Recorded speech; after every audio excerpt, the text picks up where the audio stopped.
I remember going places and being like, people being like I'd be like, because we were raised this way. It's like, do you know your state song, or do you know your state bird, or do you know your state this or that? And it's like, and people just stare at me like I'm crazy, like, no, why would we know all those things? And it's like, well, because, it's ingrained in you. And I feel like that's an aspect of our culture that at one time felt very connected, and now we feel very just disparate, and it's like, so I do have like some fond, like memories of being a Texan. I don't just out and out.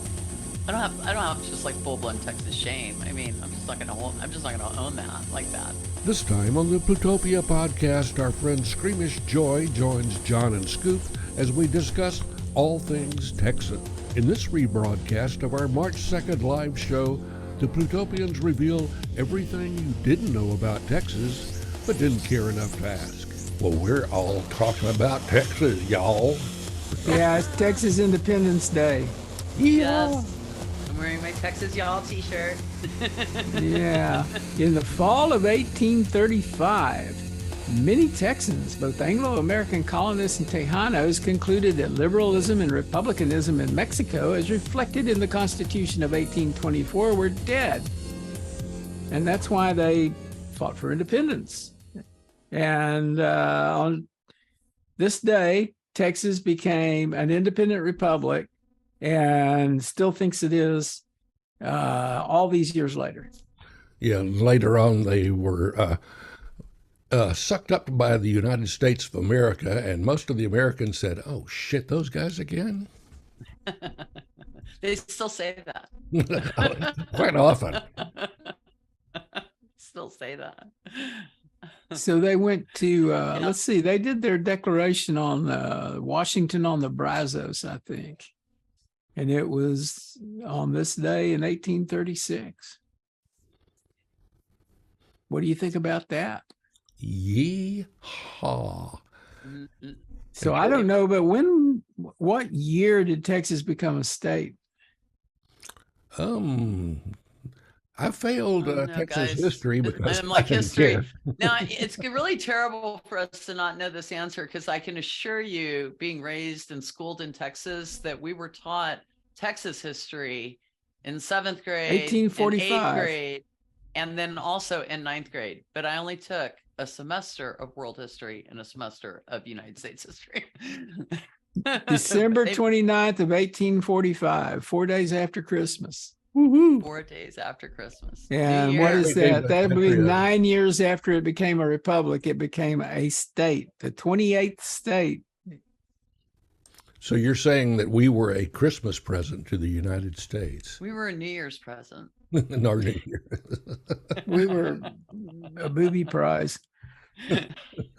That's wrong on so many levels. Hey, they taught us that we were the greatest gift, and still are. We're so big. Texas is so big. It's bigger than Russia. Well, if you want the etymology, and you have to look that up to find out what that is, the name Texas is based on the Caddo word, Taisha, or friend. Boy, did they get that one wrong. And by the Spanish, it's spelling it's Tejas, or Texas, by the Spanish. And it's been downhill since they stole the word from the Caddo people. Basically, since we got the name, that was our peak. Is that? That was it. It's been a downhill slide from there.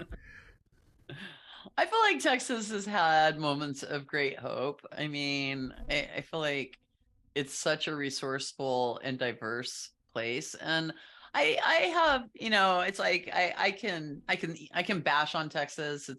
It's my home, and it's been my home my whole life, and I can say that I've moved away, but I always come back. And so, it is where I am from and where I lived. And one thing I know is whenever I move someplace, people never believed I was from Texas because I don't have the accent, even though I was raised here my whole life. But I can talk like I was from Texas. I mean, I can speak that way. It's not that I don't know how. Yeah, I mean, a lot don't. of us don't have the accent. I Yeah. don't think I have it very much anymore. I don't think you do. And I grew up in West Texas.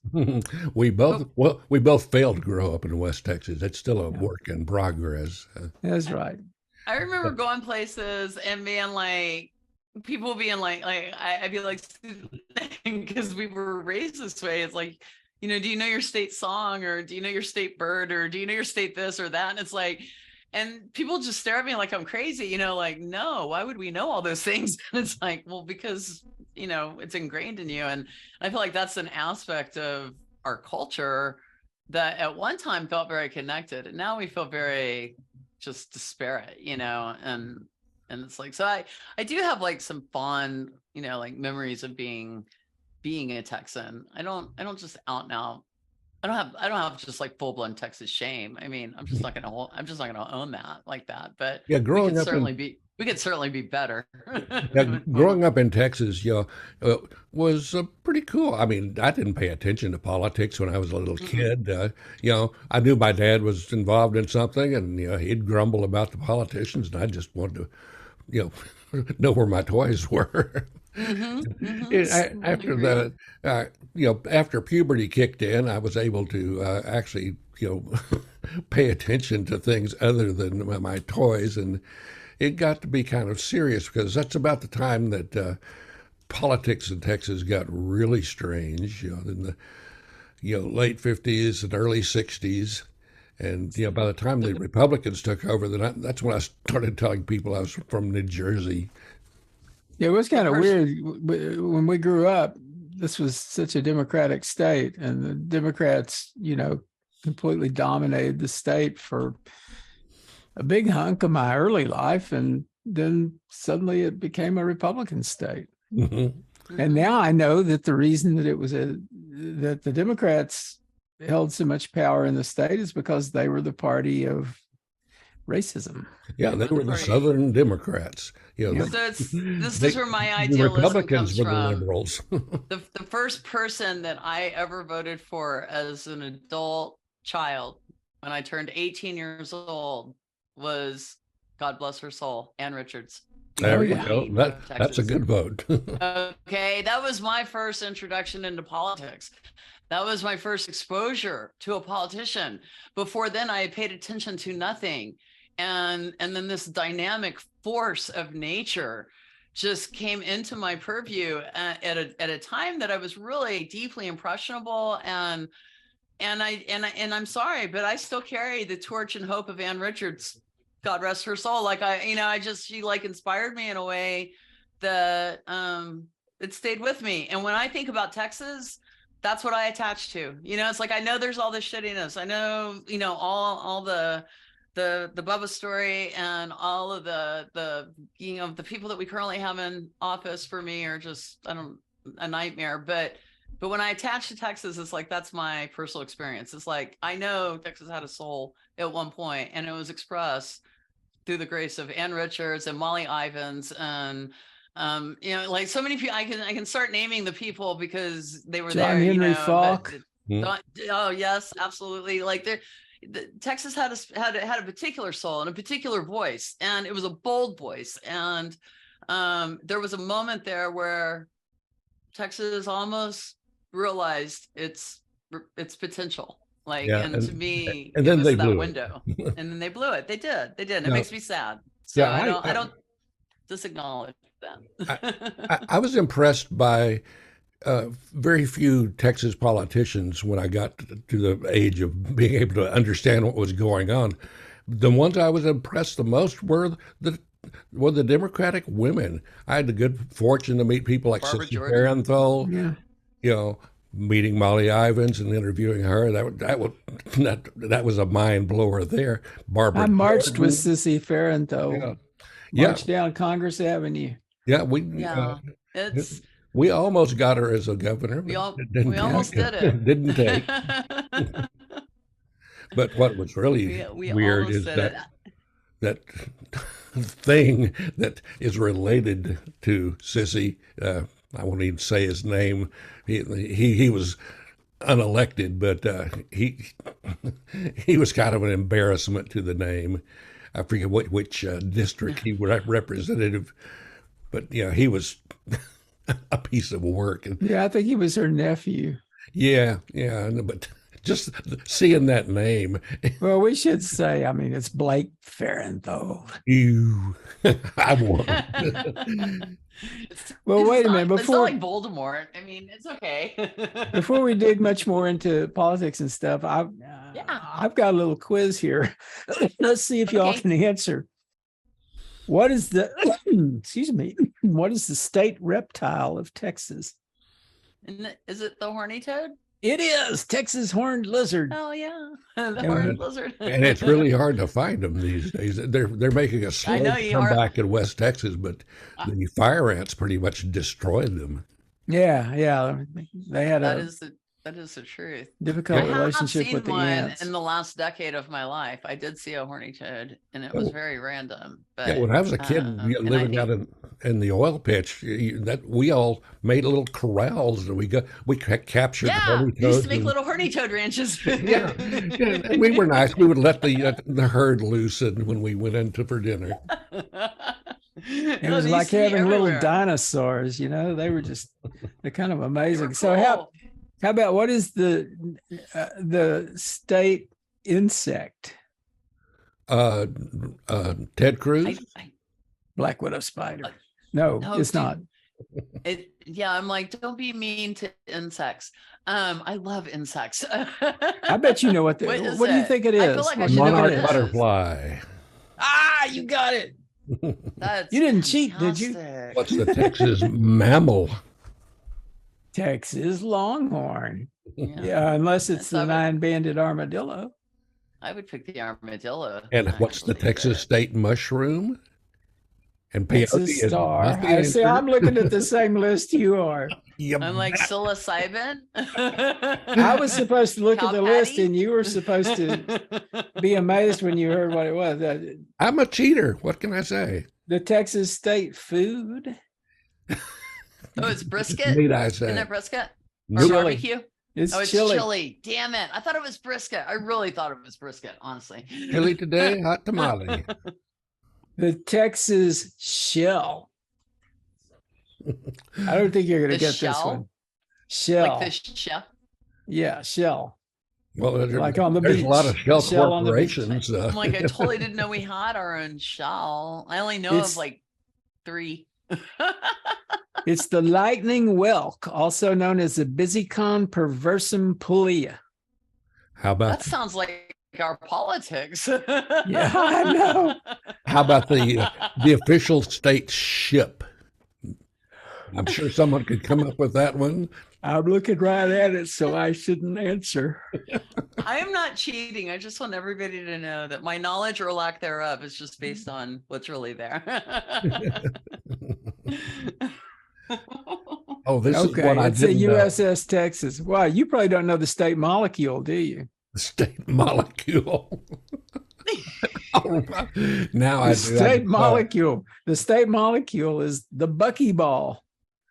The buckyball? Yeah, that's a Buckminster Fuller thing. That's where the bucky comes from.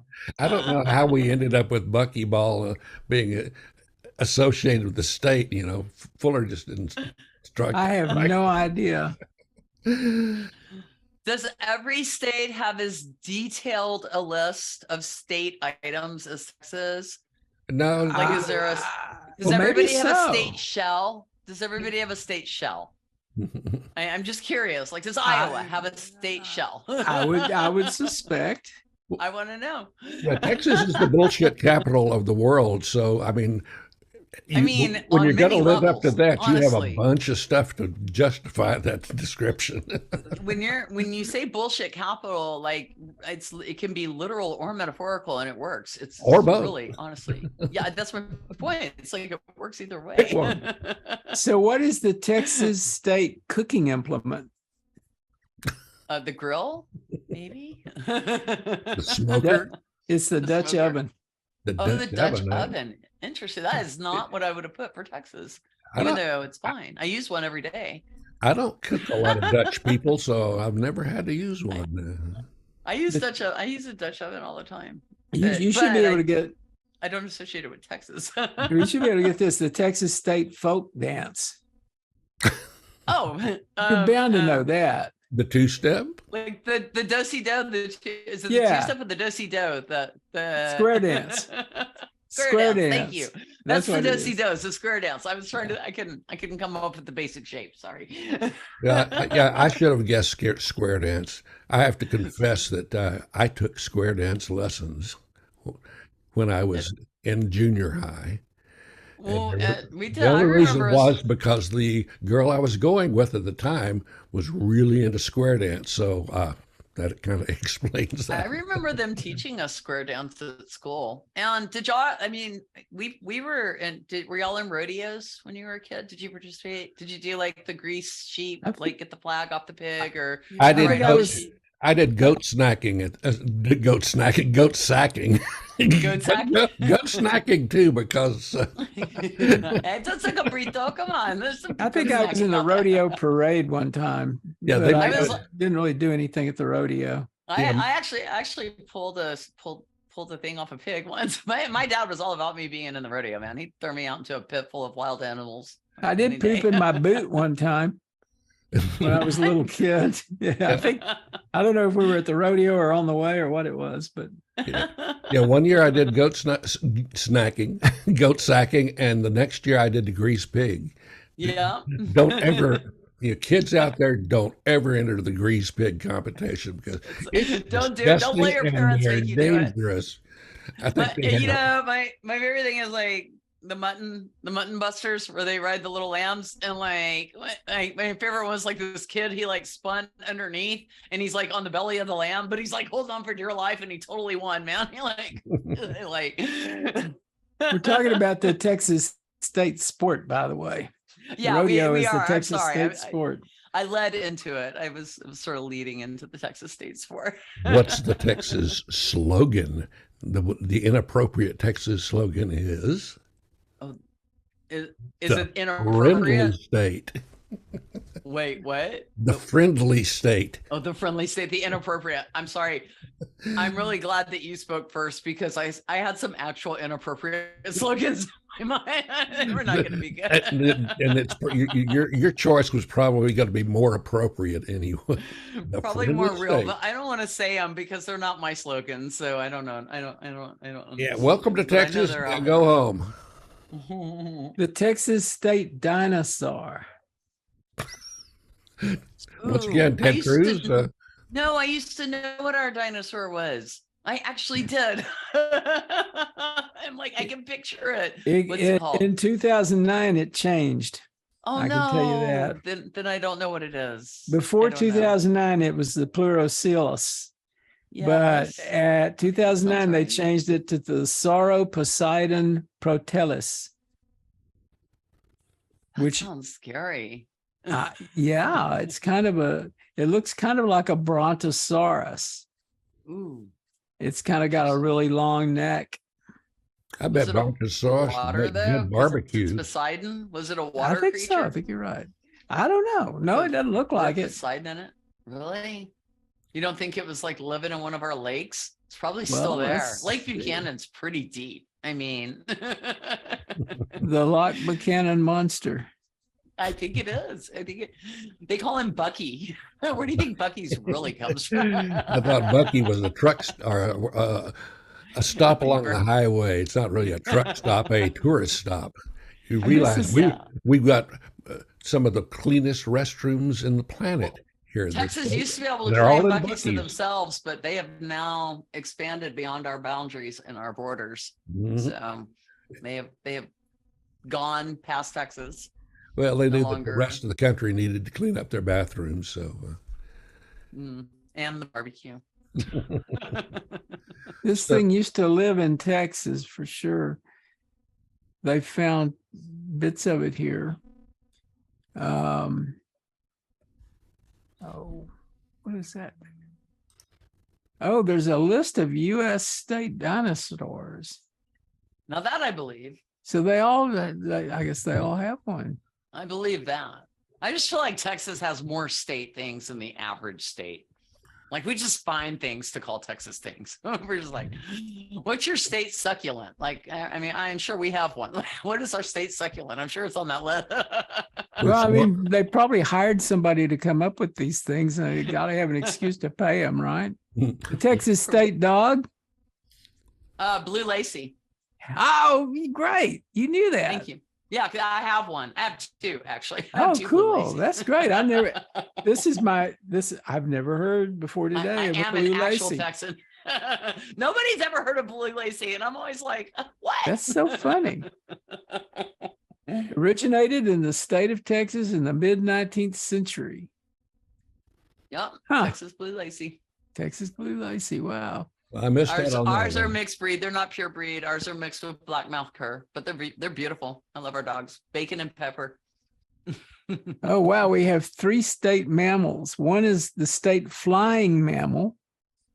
Hmm. How many flying mammals Like are we there? have the bat, of course. It's the right? Mexican free-tailed bat. Yeah, the Mexican free-tailed bat. I knew that. And the state large mammal. I'm sure you know Mountain lion? this. Texas longhorn. Oh, it's just the longhorn. Is And the large state animal. small mammal. It's got to be the armadillo. 9-banded armadillo. Yeah. All that And makes you already said the Texas state song. I guess that's how we got into this. sense.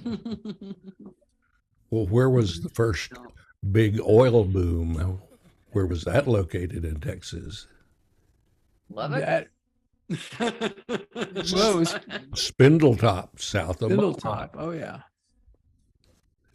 Oh, hey, here's something. The Texas state song, Texas Our Texas, was written by a guy from Liverpool. Okay. The Beatles. No, I'm sorry. Yeah, he was a Beatle. No, a guy from he immigrated to Texas when he was a fairly young guy, but he was originally from Liverpool, and he wrote it along with a woman. His name was William J. Marsh, and he wrote it with Gladys Yoakum Wright, who was a Fort Worth native. There you are. There we Very be. cool. I sang it daily for many years of my life. All hail the mighty state. Yeah, we So were wonderful, required so to great. take Texas history a number of times in junior high and high school. And Absolutely. More so than any other form of history. yeah, U.S. history. You got a couple of weeks of that, and then you got You years. did. It's like a of semester Texas of history. U.S., a semester of world, and then 3 full years of Texas history. Like, Yeah, and the interesting that's my thing is the history was sort of massaged by the people writing the book. Like one thing that Texas has always had that they really promoted a lot was the Texas Rangers when they're still around, and they were always this heroic band of dudes riding out and keeping the evildoers at bay, and they were way worse than they were, we were definitely conditioned in the way that we were trained to be Texans. They were basically a wild militia that were just out doing evil deeds to whoever's going to, give them some money and or some power or some land. A lot of these people got their ranches together by confiscating other people's land. So you know what they're also called? Los Diablos Tejanos. You got that right. The Texan Devils. I don't know who calls them that, but mostly people do. wow. Yeah, and the Lone Ranger was definitely a promotional vehicle for cleaning up the reputation of the Rangers. So let's talk about. I mean, I just can we talk about like some awesome things that Texas produced, like Texas produced Stevie Ray Vaughan, for example. Yeah, that's awesome. Yes. There's a lot of Texas great. produced some incredible music, right? Like.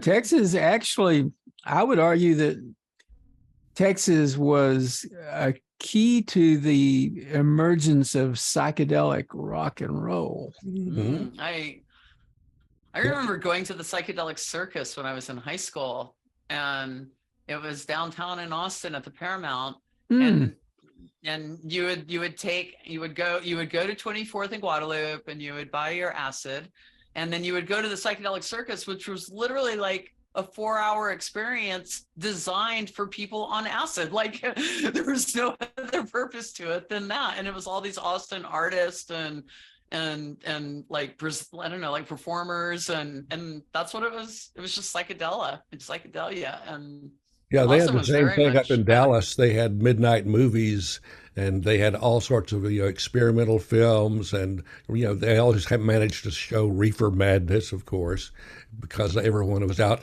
in the parking lot before the movies started smoking their reefers.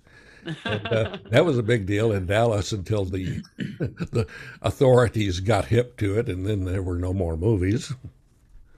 It blew my mind to find out that Ornette Coleman is from Fort Worth, Texas.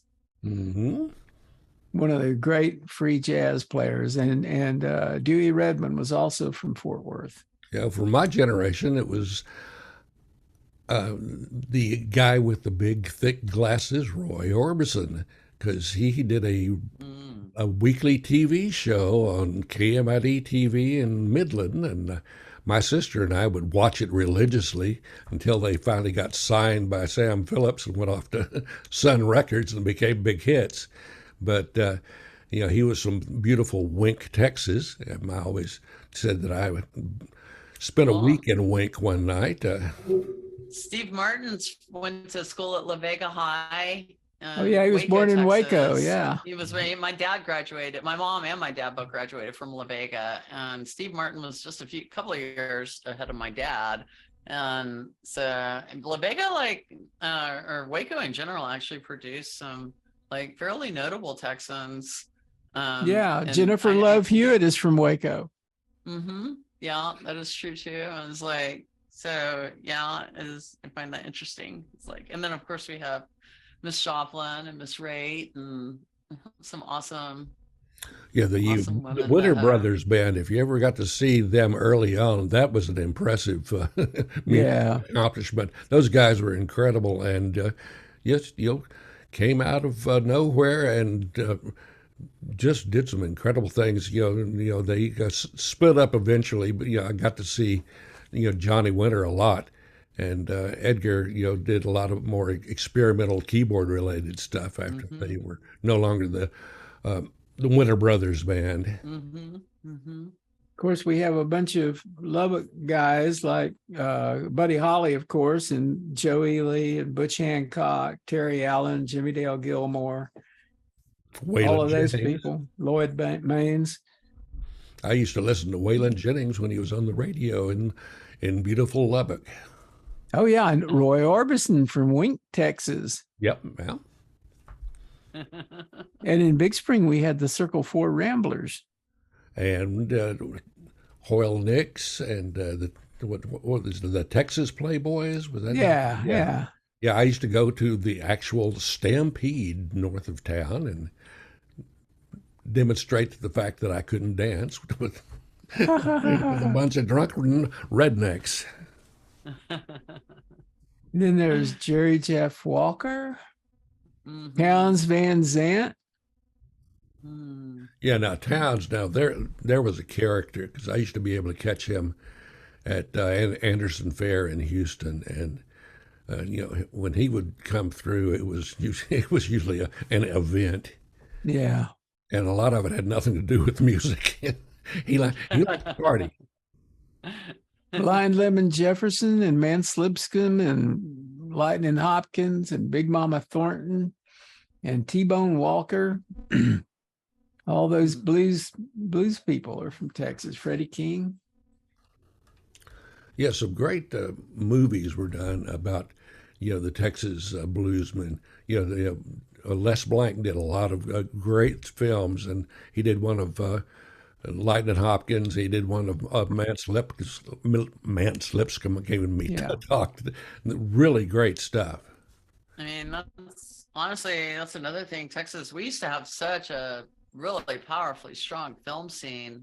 And unfortunately was wiled away by politics. But at one point we had some like great filmmakers coming out of Texas, and a lot of, and it's starting to come back a little bit. I think there's a lot of films that are being shot in Taylor now. Yeah, they're I think building Taylor's become sort of like a little, they're building a film studio in Bastrop County. Just they outside are of building that Bastrop, giant and one. it's supposed to be a big complex. They are, but we had a scene in Texas up until like the mid to late 90s, and then they killed it really bad, and we lost a whole bunch of activity, and finally it's starting to come back into our I environment. think that's because the state stopped giving making like financial concessions. They did. to get They completely movies here. stopped subsidizing it. Yeah, I've never understood why they did that. Yeah, They movies did it, started going right? to Louisiana, which was They paying did. better money, and Yeah. they were treating them nicely. And unfortunately, Texas kind of dropped the ball on that for a long time. I was in the industry at the time, and I had a lot of friends who were working in the industry. A lot of them left Texas and followed the industry. I did not. I did not follow it, but it was. I mean, we had like really, Richard Linklater and Robert Rodriguez, and I mean, like a variety of different filmmakers that were coming out of UT. UT has a pretty notable film school in and of itself in terms of what it's produced, and so I feel like that's also kind of a part of our Texas legacy that, like, I hope comes back and grows stronger. Like, I hope it really does resurrect. Yeah, Linklater's early films were something that I always treasured, just because he was able to document stuff that no longer exists, especially in Austin, in Central Texas. Mhm. And Absolutely. just some amazing stuff. Yeah, especially Slacker and Dazed and Confused. Yeah, really. And it's kind of amazing when you watch Dazed and Confused and you realize how many great actors came Out of through that film. Yeah. That is the truth. And they were like nobodies, literally. Like, they were unknown actors, young at the beginning of their career. And I mean, there were, even Renee Zellweger has like an unnamed part in that movie. Yeah, and She has, she like, a was little- from Katy. She was in. Yeah. They made there was a Texas Chainsaw Massacre sequel Mhm. that had Renee Zellweger in it and Matthew McConaughey. Mhm. Matthew McConaughey right. was the bad guy, the guy with the bad attitude. And I saw that. I actually saw that at a premiere at the Paramount Theater here in town. I had a friend who had worked on it who arranged for me to go there. And the whole cast and crew was there. It was pretty great. It was, it was just another cheesy horror film, but it was pretty Sure. good.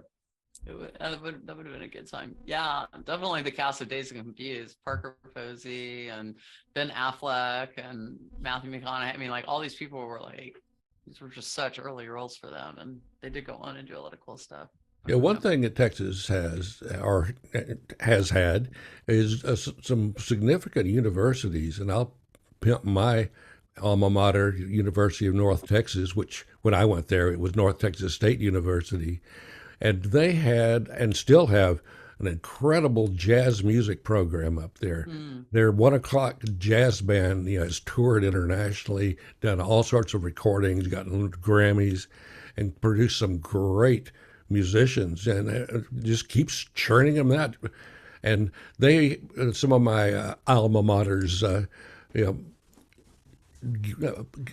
some alumni showed up in Austin, I think it was last week, when they were talking about all the money they were going to be giving to University of Houston and other universities, but they didn't give anything to North Texas. And they were out there lobbying, saying, hey, we do a lot too, because the University of Texas gets a huge amount of money because of that permanent fund they have. Right. And Yeah. the rest of the universities are kind of left to split up the few dollars that are left. Have to fight over it. Well, and then there's the University of Austin. The University of Austin, which is the new, I guess, proposed, I don't think it's actually operating yet, anti-woke university. Oh, right. Oh, It's going to be based I'm not here in familiar Austin. with that. Hmm. Well, That's it's An been anti-woke university in Austin. That's really I'm sure it the was something that government started building- in 2021 is when they first came up with this, and I guess the guy who's mostly involved is a guy named Pano Canelos. But Barry Weiss had announced this thing in her Substack newsletter. And, there was a lot of buzz within what people refer to as the intellectual dark web about this thing, because it was like kind of their kind of thing. I hate to be like word picky, but can we not just shorten anti-woke to asleep? Asleep, Or there you go. Unconscious, or isn't there already a word? Yeah, it's kind of weird. Anti-woke. Well, they also say it's anti-cancel culture, cancel culture, or anti-woke, or supposedly about because yes, that's right. 'Cause escaping cancel from the culture only constraints happens of the from one left. perspective. They want to escape from the constraints of the left. You know what I find It'll probably is be a at least. university. You know what I find is much more exciting as a university is the body farm at Texas State University, where you can donate your body, and it's one of 3 in the country. You can donate your body to forensic science.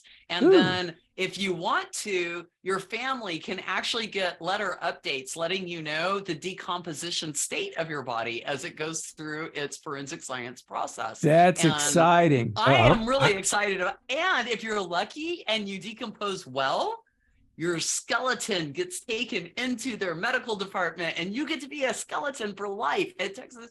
I think that and your family can go visit you. That can really, all of those things can happen. That's sort of like having a statue in your honor. I could get in with that. It's sort of like a higher level dream for me. Oh, you can't see what I'm showing you. What are you showing? You look like you're being throttled by the Texas flag. Yeah, your background is. I wanted to show you my skeleton. Oh, Coltrane. Nice. I have a skeleton. Nice. I have John Coltrane, and I have a skeleton. And a skeleton. And you have a yellow submarine. Very nice. Very nice collection right there. Oh, I have lots of together. Stuff. All kinds of stuff. I want to believe. I want to. Anyway. So yeah, Texas State, which formerly Southwestern, but they partied a little too hard, so that changed that branding and go with new name because their reputation, kind of got out of control. But then they became Texas State University, and now they have their forensic body farm, which again, one of 3 in the country. So I think that's special, right in our backyard. One comment I wanted to make about the University of Austin before we completely leave it behind is that it has been compared favorably with Trump University. Mm-hmm. I'm sure the government building will be the Ted Cruz government. Compared favorably with Trump University is the most oxymoronic statement ever made ever. And I'm sure that like Texas State, they will have plenty of skeletons in their closet. Oh my God, no, they'll probably have skeletons. Like Texas State, they'll probably have them buried all around the campus. They just won't be studying. And they're not volunteers either. Yeah, exactly. They're not like donated. So, well, not science. I mean, it's not donated to science. I mean, that's very woke science. So I don't think that'll be a part of their curriculum. I have to shift gears back for a minute because I just discovered, you remember I was talking about psychedelic rock? So here's what Wikipedia says. The psychedelic rock movement of the 1960s and 70s has deep roots in Texas. The 13th Floor Elevators were an American rock band from Austin, Texas, formed by guitarist and vocalist Rocky Erickson, electric jug player Tommy Hall, And guitarist Texan. Stacey Sutherland, which existed from 1965 to 1969. During their career, the band released 4 LPs and 7 45s, et cetera. So anyway, so it talks about that. It talks about Bubble Puppy. It talks about... The replacements from Texas? So were the replacements from Texas? I can't remember that. No, but Moving Sidewalks with Billy Gibbons and Red Crayola and Golden Dawn. Mhm. And you know, when I was, I'm sorry, when I was a fan of psychedelic music and head comics and things like that at the end of the 60s, start of the 70s, the 2 places where those things seemed to be happening were in Austin and in San Francisco. Makes sense. Scoop, what do you Makes think? sense. I think you're right there. There was a big, there was a lot of movement between Austin and Houston also, and San Francisco. I was part of that movement because I hit the road for San Francisco in 1973 and didn't come back until 2006. So I spent a lot of time out there, and there are a lot of Texas X's out there. But one thing, I lost I found an interesting note, and it disappeared. What did you do with it? My What did you machine do with ate it? It ate it. It went away. And it's not coming back. Oh, well, anyway. It doesn't surprise me that psychedelics had such a stronghold, especially in the Austin. I mean, hippies sort of, made Austin what it was for an extended period of time. A lot of the culture about Austin that I think people were really attracted to was really fundamentally hippie culture, and just being sort of allowed to kind of permeate. I mean, we actually have a place called Hippie Hollow. It's like that still exists today, and so when I was growing up, psychedelics were extremely common, in our environment. Like psychedelics were, I would not consider, it was like not something that seemed inaccessible in any way, shape, or form. It was something that was very common in Houston, you could find magic mushrooms in just about any cow pasture, and you could see a bunch of hippies with the paper bags going out and looking for the magic mushrooms. And we all knew how to detect them too. We were all well trained in how to detect our mushrooms properly. That is the truth. I experienced apparently the only iteration of a magic mushroom margarita, and this isn't. I was supposed, my experience served as a warning to anyone else. As a warning for others. Ever do that. I'm like, I don't want to put tequila with my psilocybin. I think that's not good. It's like tequila cybin. I don't know. Well, to make it worse, I consumed this and then went down to the midnight movies in downtown Houston and got in a big crowd of people. It's like, that's it. I left quickly. What was the movie? For Madness, of course. Well, when we were talking about films, I was going to mention Giant, and I never got a chance to do that. But I think it's fair to note that one of the biggest films made in Texas was Giant, and it was made out around Marfa, I think. And with Elizabeth Taylor and Rock Hudson and James Dean. And directed by George Stevens. And I think, am I correct that James Dean had his wreck in Texas? No, I believe that was in California. Was that in California? Okay. That was his new sports car that he was driving. It's actually, I used to drive down when I was going to Southern California from Northern California. I took a route that went right through the intersection where it happened. And wow. I'm trying to remember the name of the highway, but it's just the middle of nowhere, and they even have a sign up. But I think that happened just after. Actually, I think that they were still in the process of putting the film together when he died. When I think you're right about that. That came. He died. Yeah, Yeah, he was actually, trying to show off in his shiny new sports car, and it didn't end well. apparently, that they do looping. They have to dub their lines in sometimes. And James Dean was dead and couldn't do that, so they got Nick Adams to do it. If you remember Nick Adams. Me too. So- Actually, I love watching old films. It's kind of my. Well, this is a pretty great one. It really is. Yeah, Giant's one of my. It's an incredible film. It was one of my favorite. And yes, absolutely. It definitely has something to say about racism. I mean, George Stevens made films about social issues, and that was one that he addressed in this film in particular. Yeah, and he actually handled it, fairly well. It was believable the way it was handled. But then there was the Alamo movie with what was it, John Wayne? John Wayne, yeah. A lot of other stars, and they actually built a mock-up of the Alamo. I believe it's still in existence. Some rancher there, somewhere here in Texas, had it on his property and was trying to make it into a big tourist attraction. I was gonna say, I think the mock-up they built that was bigger than the Brackettville. actual Alamo. Okay, you're right. That was at Brackettville, Texas, later known as Alamo Village. Alamo Village. Yeah. The pictures I saw of it in the latter day were kind of, it was kind of cheesy looking and not well kept.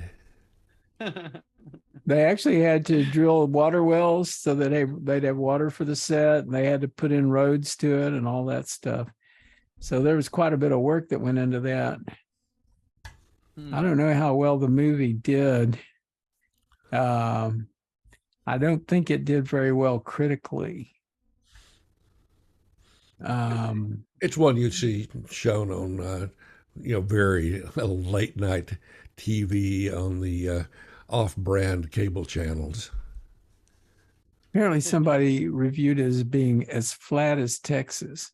Well, then they must have only been in one tiny part of it. Texas is not all flat. We have mountains. We have Big Bend. You're going to go. Yeah. Yeah. Well, growing up in West Texas, I didn't know anything about mountains until I discovered the Davis Mountains when they sent us off to Boy Scout camp there. It's like, mountains in Texas? Because we have Palo Duro. We have Palo Duro State Park, which has the second largest canyon in the country. Right. And it's the poor man's Grand Canyon. One is the Grand Canyon, right? So that's pretty, Well, I have a story. I have a story about the Davis Mountains. We were in the Davis Mountains once, and I can't remember where we were staying, but we looked outside. It was late in the day. I think it was past sunset, but the sky was an intensely bright orange color. There was a mountain across from us, and on the other side of that mountain, there was such a bright orange color that we thought there must be a fire burning over there. And I even started making my way up that mountain. I was going to try to go to the top to see what was going on, but it was, I never made it. I mean, I turned around. So the next day we went to McDonald Observatory, and at the information desk there or whatever, we told them, we talked about this really bright light in the sky the night before, and we wondered if there had been a big fire, what was going on. They said, "Oh no, that was the Northern Lights." Oh, that's right. Wow. Yeah. We once were able to see the Northern Lights in beautiful Big Spring. That was in the early 50s, I guess. I later saw them again from Lost Maples. That's Well, you know, amazing. we had a canyon in our neighborhood, John. Oh, we did. Yes. My brother and I named it Chorizo Duro Canyon. Chorizo Duro. Oh, I'm thinking about the canyon. You know, there was a canyon in front of my house. It obviously wasn't a super deep one, but Oh, the one there up by was, Park Hill. yeah, that whole Yeah. canyon that ran Oh, on through there. oh yeah, that was fun. So it started, there was that little hill, which we thought was kind of a mountain behind my house. And uh, from there, this canyon formed, and you could go down there and dig and start digging. And if you dug deep enough, you would hit the underground springs Mhm. with a bunch of That's- water flowing through there. We thought we had hit a pipe the first time that happened. I said, oh, it's the underground spring. Yeah, there were a number of those. That's where the whole big My spring family, thing came from. Yeah.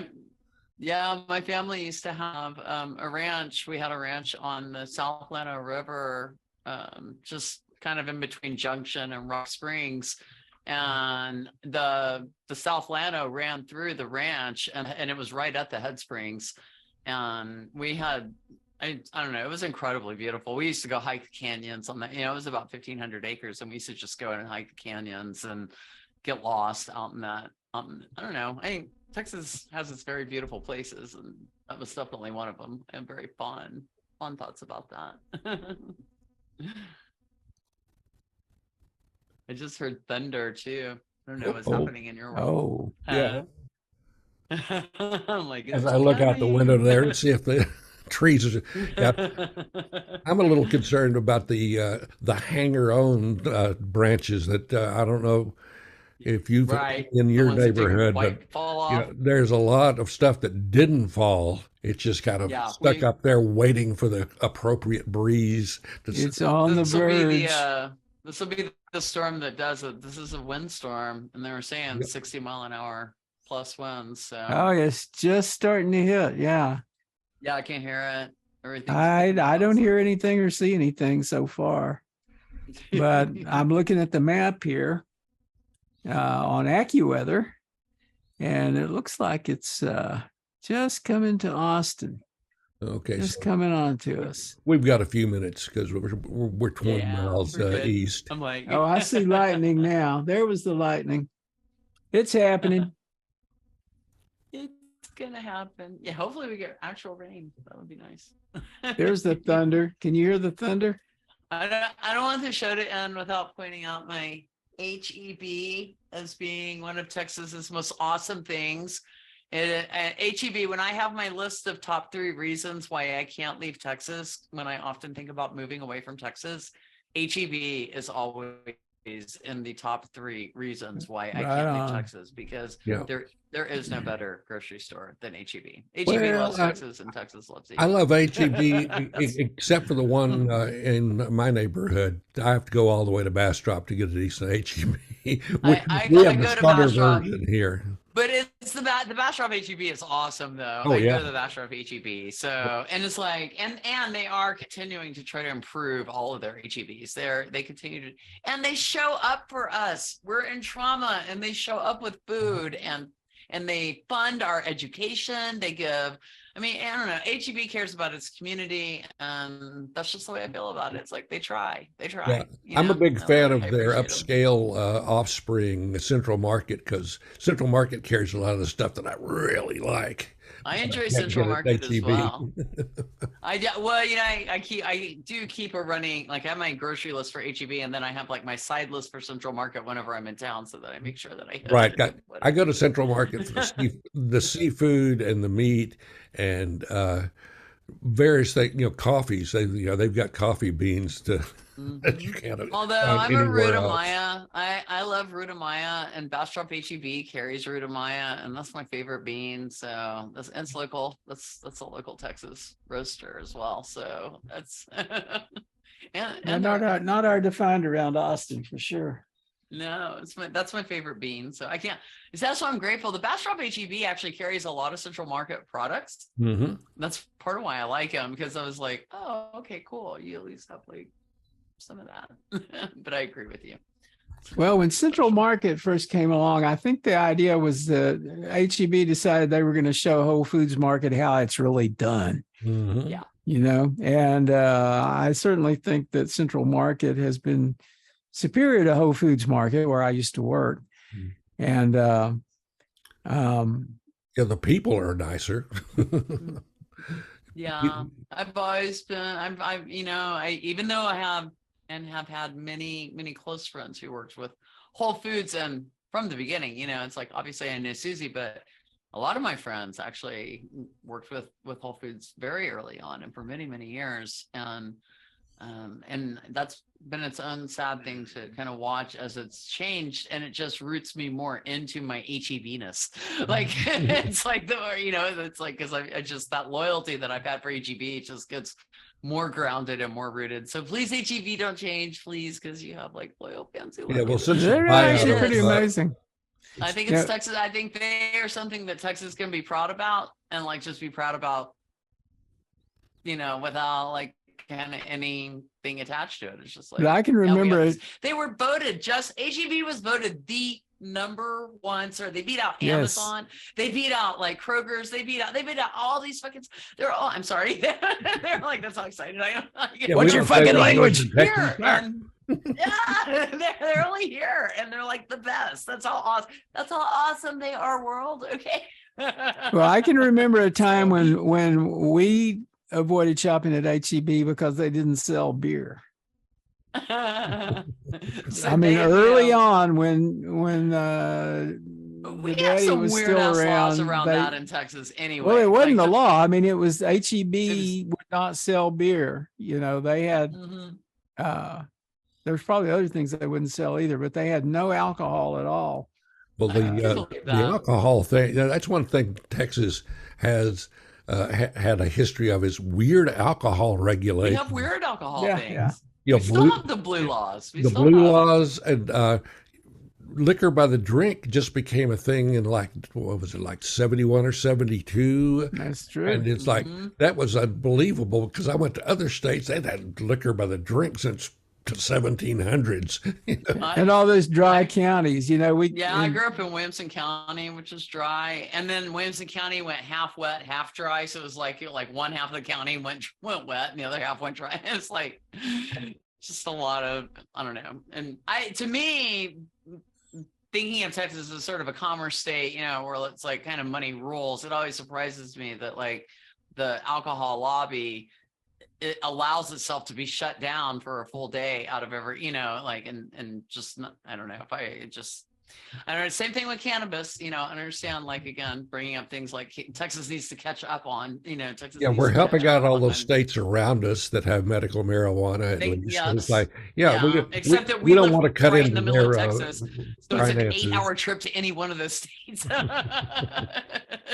It's like, it'd be great, if we were in any one part of the perimeter, but yeah, from where we're at, it's still a journey. Who is it? Who's the Secretary of Agriculture? His name is Sid Miller. Is that right? Oh, yeah. Sid Miller. Sid Miller is an advocate for cannabis reform in Texas. He is. He started off with hemp, and he is responsible for hemp laws changing in Texas. Yeah. And that's amazing considering how he is politically. Agreed. But he sees it. Again, he understands. And because, we lose out on a lot. And I've said this before. It's not just, like revenue generated from sales. We lose out on brand capital. We lose out on intellectual, revenue from intellectual capital, from being able to copyright things. If you look at Willie Nelson, who is Texas native legend, had to launch his cannabis brand in California. Yeah, and then they're still trying to keep gambling out of Texas. We don't want to hurt those people in these morality laws and Oklahoma. When there's really, the morality is just really kind of twisted, and it doesn't really make a lot of sense. So I find that to be some definitely, we have a lot of places where we need to do some catching up in this state, but I do have hope. I do, channeling the spirit of Ann Richards again, I do have hope for our great state that we can overcome some of these challenges as we continue to grow and diversify. Maybe we diversify in good ways. Well, I don't know about you. I don't know according about to the the- University of Austin. According to the clock on the wall, actually the clock on the wall in my studio always says 4:20. I don't know what that is, but it's 8 o'clock now. It's Well, just to now go see, mine is night-night. off. Yeah, It's well, you're in a 7:58 different where time I zone. am. You We're- got 2 extra minutes, man. We're in the cool people's time zone, so John. All right. Well, I'm going to have to see about that whole clock thing. It seems to be messed up. Thanks for All having me right. again. Well, Thanks, guys. Thanks, Screamish. That was fun. thanks for joining us. This was great. Yay! Yay, Texas! Okay, bye. All right. Bye-bye. Bye, Bonds. You can stay in touch with Plutopia at plutopia.io. On Facebook, look for @Plutopia News. On Twitter, it's @Plutopia. This is the Plutopia News Network, 20 minutes into the future.